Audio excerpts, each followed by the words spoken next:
యూటీవీకి స్వాగతం. నువ్వు మతం వైపు చూడకు. మతం మనసులో నుండి పుట్టుకొచ్చింది.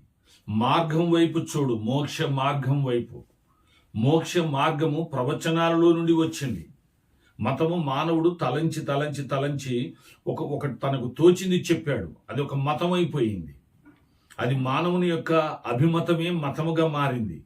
కానీ మార్గము, మోక్షానికి మార్గము కొన్ని వందల వేల సంవత్సరాల క్రితమే ఋషులు, మునులు, తపస్సిద్ధులు, ప్రవక్తలు ప్రవచించినటువంటిది. అది మార్గము. ఆ మార్గం చేరుకోవాలంటే ఎలాగుంటుందో నువ్వు తెలుసుకోవాలంటే ప్రవచనాలు నువ్వు చూడు. ప్రవచనాలు చూసినప్పుడే ప్రవచనాలలో ఉన్నటువంటి ఆ యొక్క ముక్తి మార్గాన్ని నువ్వు గ్రహించగలుగుతావు, మోక్షాన్ని చేరుకోగలుగుతావు. అందుకే నువ్వు మతం వైపు చూడకు. మతము మనుషుల అభిమతాలతో కూడా ఏర్పడ్డాయి ఆ మతాలు. కానీ మార్గము ప్రవచనాల నుండి వచ్చింది.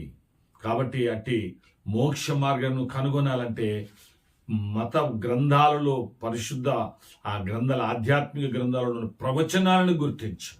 అప్పుడు నీవు సత్యం తెలుసుకుంటావు, మోక్ష మార్గాన్ని చేరుకోగలుగుతావు. అప్పుడు నీకు నిత్య శాంతి, సమాధానం కలుగుతాయి. అలాంటి కృప దేవుడు నీకు దయచేయును గాక.